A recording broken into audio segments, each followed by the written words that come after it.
Assalamualaikum warahmatullahi wabarakatuh. Salam sejahtera untuk kita semua. Shalom, Om Swastiastu, Namo Buddhaya, salam kebajikan. Alhamdulillah saya sudah bertemu dengan Bapak Presiden, melaporkan secara detail daripada hasil meeting Presiden FIFA dengan saya di Doha kemarin. Dan juga saya membawa surat dari Presiden FIFA yang saya langsung berikan kepada Bapak Presiden. Dan tentunya setelah membaca surat tersebut, Bapak Presiden menginstruksikan saya dua hal.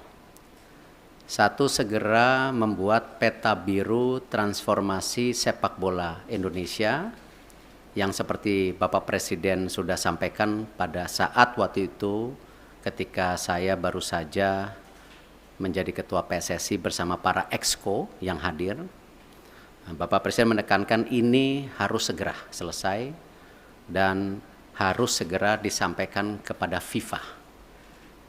Yang kedua, Bapak Presiden juga menginstruksikan langsung kepada saya untuk segera kembali membuka pembicaraan bersama FIFA untuk kita tetap menjadi bagian keluarga besar FIFA. Yang kita tahu FIFA sendiri itu total membersnya ada 216 dari berbagai negara, salah satunya kita. Sehingga bisa diartikan bahwa Presiden tidak mau kita terkucilkan dari peta persepak bolaan dunia. Nah, karena itu saya tentu akan berusaha keras memastikan transformasi sepak bola Indonesia ini terjadi, bukan wacana, tapi benar-benar terjadi. Dan saya juga akan bekerja keras untuk kembali bernegosiasi kepada FIFA untuk menghindari sanksi yang bisa terjadi. Karena dari FIFA sendiri tentu mengharapkan hal-hal ini tidak terjadi, tetapi tentu kalau kita lihat dari suratnya itu jelas bahwa FIFA sedang mempelajari dan mempertimbangkan sanksi untuk Indonesia. Nah, karena itu saya sedang menunggu undangan kembali dari FIFA setelah mereka ada rapat FIFA Council yang akan terjadi beberapa hari ke depan, dan saya tentu bersiap untuk kembali bertemu FIFA. Mungkin itu yang saya bisa sampaikan. Terima kasih. Wassalamualaikum warahmatullahi wabarakatuh. Bayu Pak, Radio El Sinta Pak. Ya. Pak, dalam pertemuan tersebut yang menjadi titik berat FIFA untuk membatalkan di Indonesia, masyarakat mungkin sudah banyak tahu, tapi belum dari mulut Pak Erik sendiri.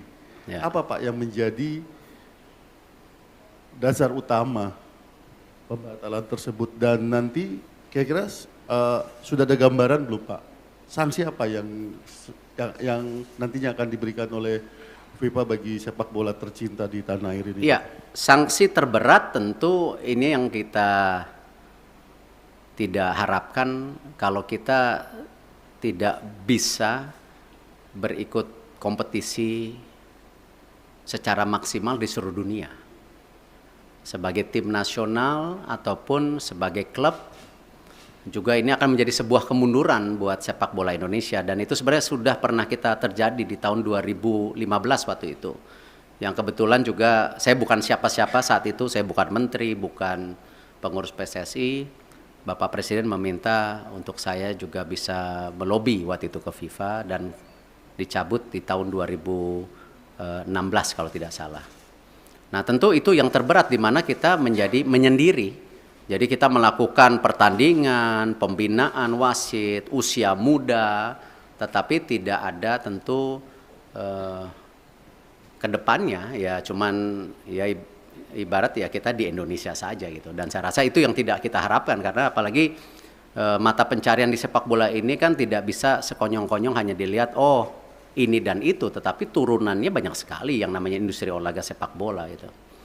Yang kedua tentu ya kembali, FIFA ini kan otoritas tertinggi sepak bola di dunia. Tentu dengan segala keberatan-keberatan yang sudah ya disampaikan itu. Nah, tentu ya FIFA melihat ini sebuah, ya kalau dibilang sebuah intervensi, ya kan lihat kalau banyak sekali FIFA itu menghukum ketika ada intervensi government gitu. Tetapi di sini juga kan bentuknya intervensi. Dan di dalam tentu host kontrak sebagai negara dan host city kontrak ya yang ditanda tangan itu kita menjamin keamanan salah satunya.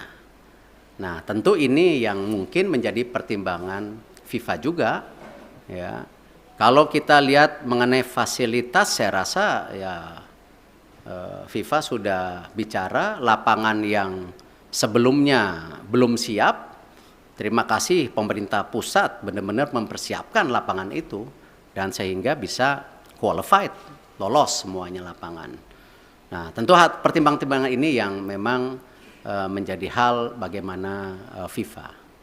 Khusus untuk sanksi tentu juga ada sanksi ringan ya seperti administrasi atau pergantian apa saya belum tahu lah. Cuman yang penting jangan yang sangat berat lah karena ini salah satu saya rasa saya nggak baca suratnya Presiden FIFA kepada Bapak Presiden, mungkin ya salah satunya Presiden FIFA mempertanyakan ini transformasi sepak bola Indonesia serius atau tidak. Makanya Presiden langsung menginstruksikan saya segera menyelesaikan peta biru sepak bola Indonesia untuk disampaikan di FIFA. Mungkin ada kaitannya dengan surat tersebut. Saya nggak dapat soalnya isi suratnya gitu. Itu yang pasti.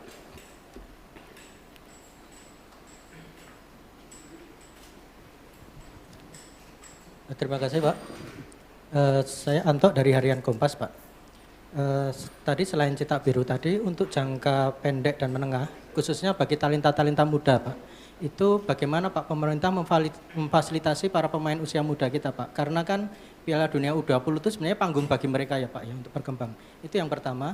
Kemudian yang terkait yang kedua tadi Pak soal Indonesia supaya tidak terkucilkan oleh FIFA.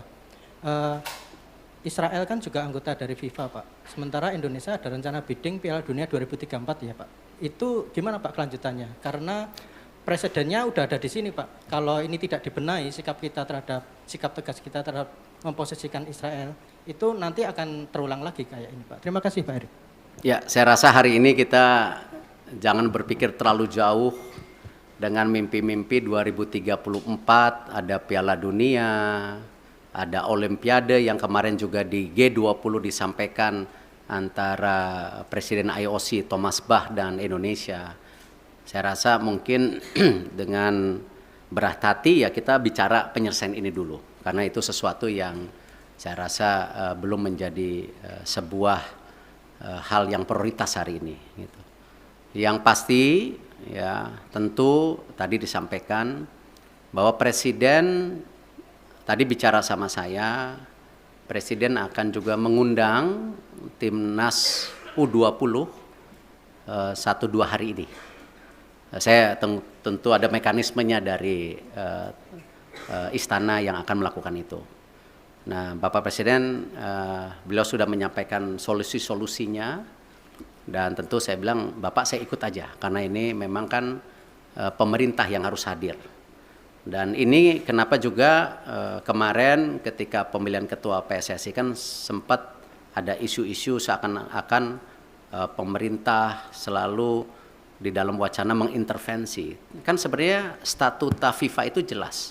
Siapapun boleh menjadi exco selama mengikuti statuta. Nah, ini jangan juga kita terbelenggung seakan-akan ketika ada tentu tokoh atau representatif dari pemerintah lalu itu melanggar statuta FIFA ya yang selalu diwacanakan government intervensi. Tidak. Nah, buktinya kita aman-aman saja gitu loh. Nah, inilah yang kenapa saya rasa pemeran pemerintah untuk pembangunan tim nasional, infrastruktur itu menjadi sangat penting. Tidak mungkin sebuah negara yang seperti Indonesia yang sedang ingin maju, masuk dalam kategori negara berkembang, lalu olahraga sendiri menjadi terpisahkan. Ya tidak mungkin karena ini bagian dari tadi bagaimana kita membentuk yang namanya dorongan supaya apa? Terciptanya olahraga yang baik gitu. Dan ini yang kenapa kita selaraskan semua program ini secara bersama-sama gitu. Terakhir ya. Selamat siang Pak Erik, Fajar dari Tempo. Pertanyaan pertama mungkin penegasan sedikit lagi Pak. Di surat FIFA itu kan nggak ada soal Israel Pak ya. Hanya ada kanjuruhan yang terjadi tahun lalu. Nah penegasan sebenarnya pembatalan pencoretan Indonesia ini karena kanjuruhan seperti yang disurat atau memang karena penolakan timnas Israel di tanah air. Itu yang pertama Pak. Yang kedua, ini kan kita masih bidding untuk Piala Dunia, bahkan Piala Dunia Senior kita akan berencana bidding juga nanti gitu Pak ya. Nah ke depannya dan event internasional lainnya. Sebagai Ketua PSSI, apakah Bapak bagaimana menyikapi rencana apakah akan melobi mungkin kelompok-kelompok Islam yang lain yang selama ini menolak Israel agar ketika kita bidding nanti hal-hal seperti ini tidak terjadi kembali Pak. Dan pertanyaan terakhir Pak, setelah Bapak kemarin ke Qatar itu kan di GBK Arena rame Pak ya, karangan bunga terima kasih Pak Erik gitu kan yang dianggap memberikan keuntungan ke Bapak gitu. Apakah Bapak mengetahui atau seperti apa sih Pak karangan-karangan bunga yang di GBK Arena itu? Terima kasih. Ya kalau masalah karang bunga, waktu saya bersih-bersih Garuda juga dikirimin karangan bunga gitu. Tentu konteksnya itu ya bagian dari apresiasi. Tetapi kan kesuksesan sebuah event besar atau sebuah tentu organisasi besar bukan karena kerja individu. Ya itu karena sebuah kerja tim yang bersama. Ya saya rasa kita nggak bisa klaim-klaiman oh sukses ini karena titik-titik. Enggak, ini semua kerja tim. Nah karena itu kalau kita bicara mengenai event ke depan, tadi saya sudah sampaikan. Kita fokus ke sanksi dulu hari ini. Ya, Bapak Presiden jelas, jangan sampai disanksi. Segera selesaikan buku biru, rencana transformasi sepak bola. Bahkan kalau bisa Bapak Presiden waktu itu sudah sampaikan sampai 2045. Target kita apa sih? Sebagai negara yang ekonominya akan terus tumbuh, ya. Cita-citanya nomor 4, nomor 5 terbesar di dunia dengan jumlah penduduk yang 280 juta, 55% anak muda. Ini tujuannya apa transformasi ini? Apakah tetap jago kandang atau memang ada prestasi lainnya di luar negeri? Nah itulah yang kenapa Bapak Presiden mendorong ini sebagai bahan untuk bernegosiasi dengan FIFA. Supaya tadi sanksinya ada. Tetapi jangan yang terberat. Nah itu pun apa? Nggak tahu. Apakah administrasi? Apakah apa? Saya nggak tahu. Kita lihat. Tetapi jangan yang sama 2015 gitu. Kalau di surat FIFA pengertian saya, ya pengertian saya justru terbalik. Di situ FIFA bicara transformasi lagi. FIFA menyiapkan tim, ya menyiapkan tim untuk apa? Transformasi sepak bola. Salah satunya memang waktu Kanjuruhan itu kan isu standarisasi daripada keamanan. Itu. Nah karena itu saya habis ini langsung akan telepon Pak Basuki. Ya, Pak Basuki waktu itu sudah paparan dengan Bapak Presiden. Sudah ada 22 stadium yang diaudit oleh Bapak Presiden. Ya, oleh pemerintah, oleh Bapak Presiden itu. Nah di situ sudah ada kondisinya yang ringan, yang berat. Nah, ini harus distandarisasikan. Nah, kenapa juga ya FIFA mengecek lapangan yang 6 dipakai ini sesuai standar atau tidak juga karena itu. Jadi memang security and safety itu menjadi penting. Ya, dan kita sebagai host country juga security dan safety menjadi penting, tidak aja dalam kegiatan event seperti liga kita. Liga-liga kita kan isunya sama nanti ke depan. Bagaimana supporter bisa pulang ke rumah. Gitu. Nah ini yang harus kita bangun security dan safety. Dan saya rasa ini menjadi hal yang sangat kita harus standarisasikan. Yang namanya manajemen pertandingan, manajemen lapangan pertandingan. Itu harus menjadi hal-hal standar. Kalau memang kita mau juga menjadi transformasi. Jadi itu yang saya bisa sampaikan. Terima kasih. Wassalamualaikum warahmatullahi wabarakatuh.